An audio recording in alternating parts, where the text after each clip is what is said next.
Good afternoon, students.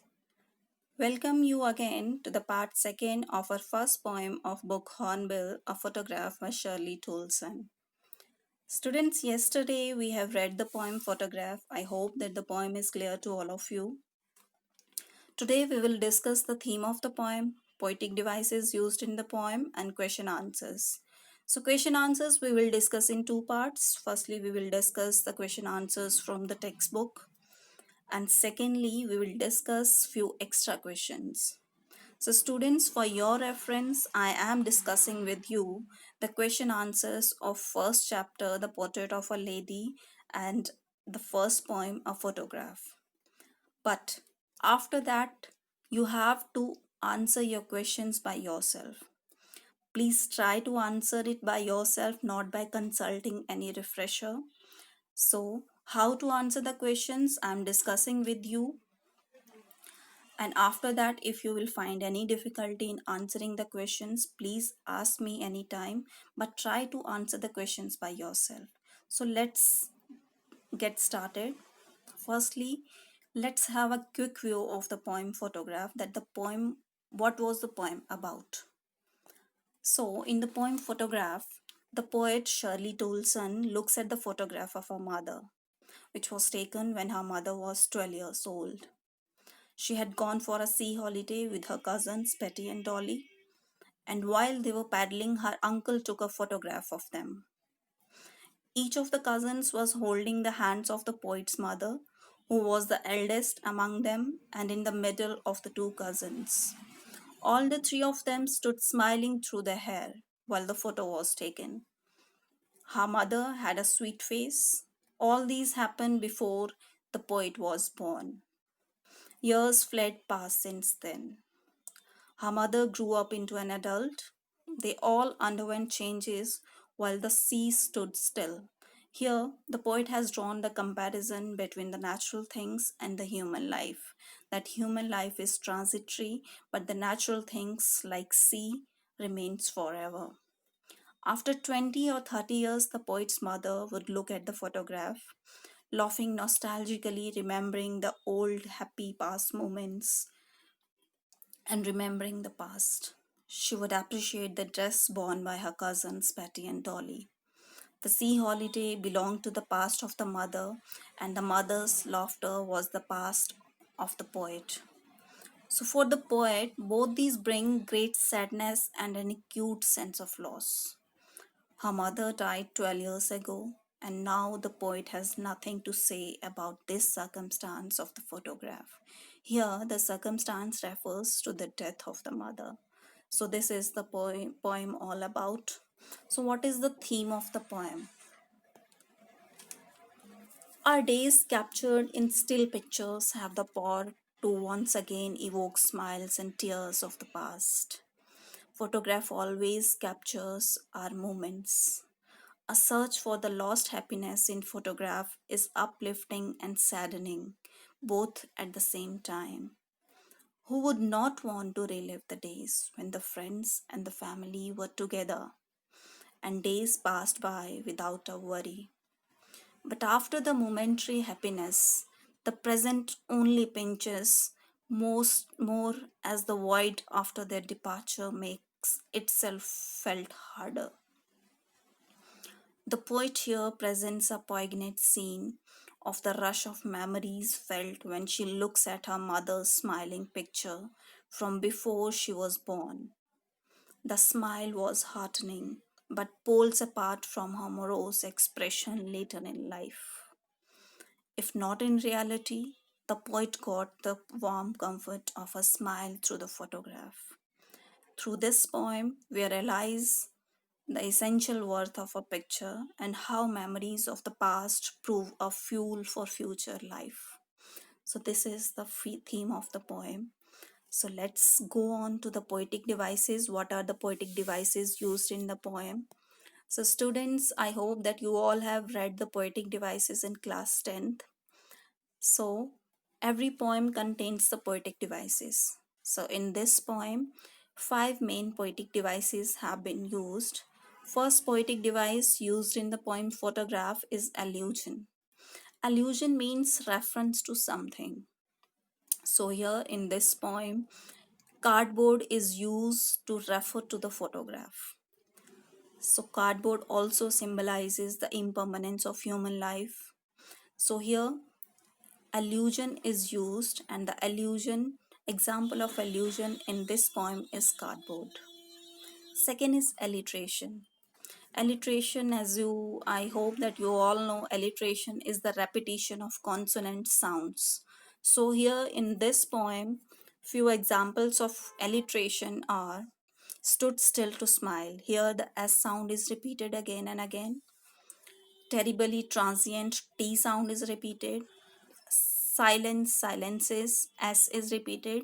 So the repetition of consonant sounds is called alliteration, and here are the few examples of alliteration used in the poem Photograph. The third main poetic device is transferred epithet.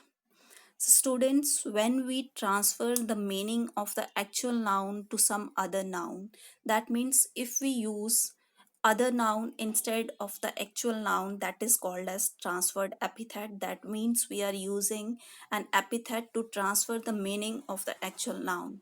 So here in this poem, transient feet is an example of transferred epithet. Transient is temporary, and here in this poem the poet refers to the temporary human life. That means the poet is saying that human life is temporary. So human life must go with transient. But here, instead of human life, we have used feet with transient. So that means we have transferred the meaning of human life to feet and used false noun instead of the actual noun. So transient feet is the better example of transferred epithet. Next is oxymoron. When we take two contradictory terms together, that is called as oxymoron. So here in this poem, labored is the example of oxymoron. Here, labor means great difficulty and ease means comfortably. So great difficulty and comfortably, both are the two contradictory terms. What we have taken it together, labored ease. So this is the example of oxymoron. So fourth poetic device used in the poem is oxymoron. Next is personification. When we personify something, when we attribute the human qualities to some inanimate things, that is called as personification. So here the best example is silence, silences. That is the last line of the poem. Silence is the attribute of human beings, but we have given it to the inanimate thing, silence. So that means silence, silences is the example of personification. The situation has been given the human quality of silence. So these five poetic device has been used in the poem. Please go through the poetic devices again. You can pause the video. You can note down in your notebook. So these are the main poetic devices used in the poem. So next, let's go on to discuss the question answers. Students, please try to write down the question answers in your notebook. So question answers of photograph. Firstly, the textbook questions. So let's get started. What does the word cardboard denote in the poem? Students, as you all know, cardboard refers to the photograph, and it shows the transience of human life or impermanence of human life. So don't forget to write that it shows the transience of human life in your answer, because cardboard refers to the photograph. This is also true, but it is very important to write that cardboard refers to the impermanence of human life, or human life is transitory. So cardboard refers to the impermanence of human nature.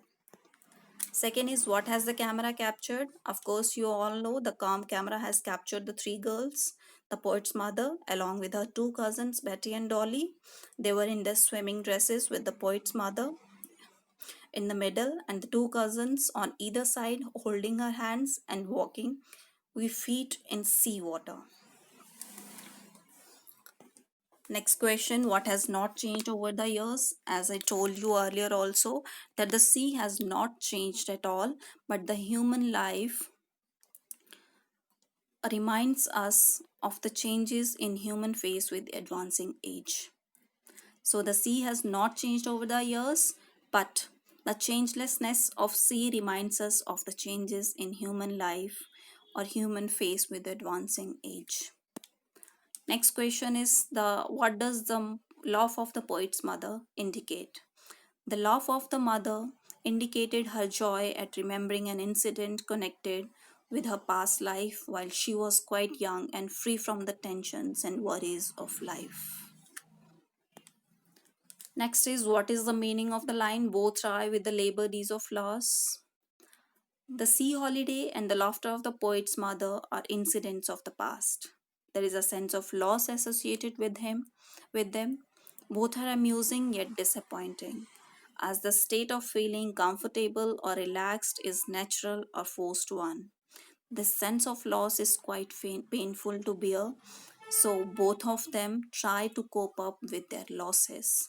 So both try with the labored ease of loss. That means to forget is very difficult, but they were trying hard to cope up with their losses.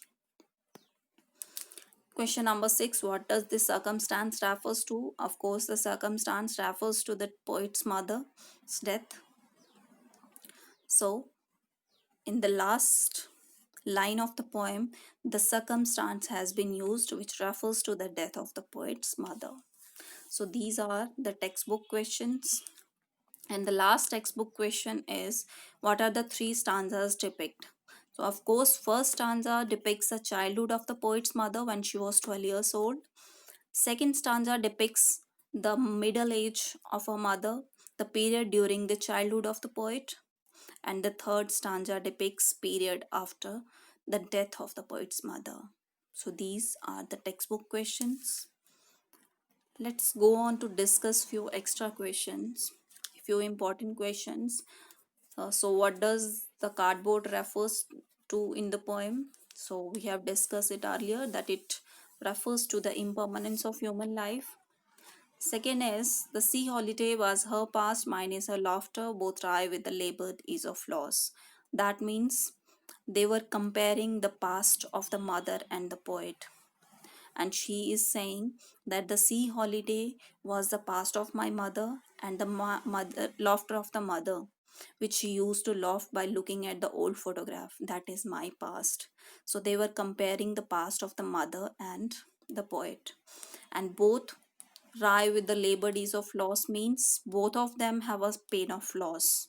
The mother had lost the happy childhood days while she enjoyed with her cousins, and the poet had lost her mother. Thus, both of them struggle hard to cope up with their losses. The irreparable loss of life should be accepted. The reference is to transient of human life. Next is what has the camera captured, which we discussed earlier also. That the three girls with their three girls, and the uncle was clicking the photograph. What has not changed over the years? This also we have discussed earlier. The sea has not changed at all, but the mother is no more. That means human life is impermanent while the natural things like sea remains forever. What is the theme of the poem? Of course, it throws light on the memories associated with a photograph. The poet looks at the childhood photograph of a mother who was on a sea holiday along with her cousins.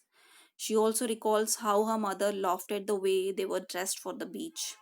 After so many years, the poet feels that the sea holiday was her mother's past and her mother's laughter is her past. The pain of loss is unavoidable and cannot be expressed. Hence, the poem revolves around the fact that the irreparable loss of life should be accepted because the life is also a part of life. So, thus, we can say that a photograph is an embodiment of time and timelessness. Its silence silences. What is the meaning of the line?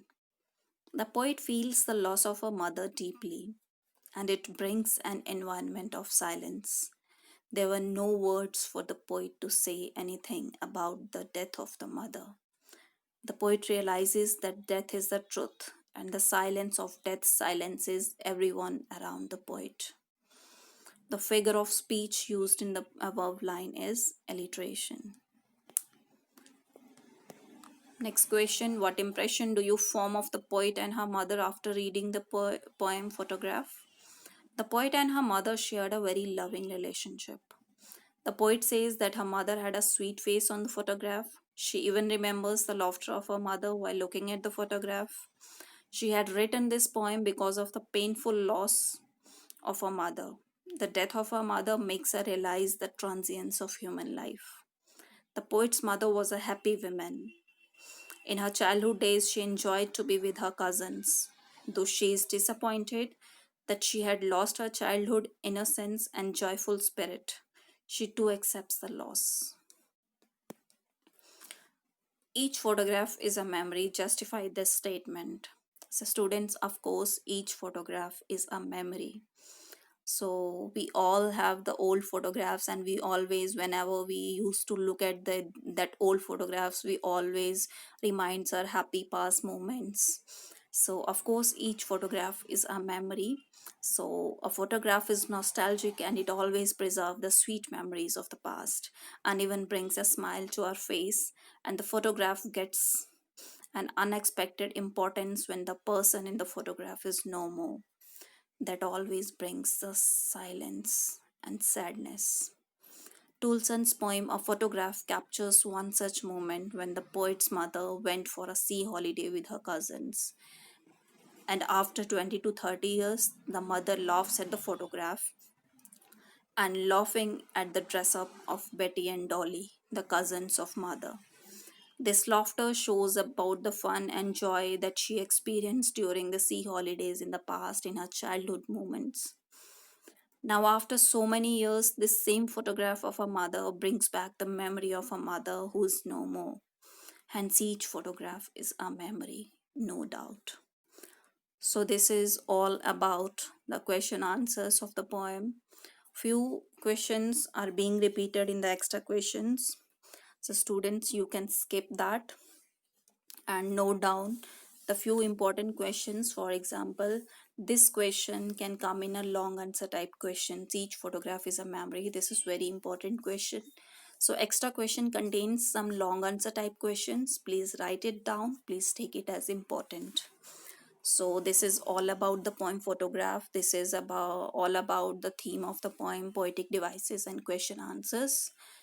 So try to get it, try to understand it, and regarding any difficulty, please ask me. Thank you for watching, students.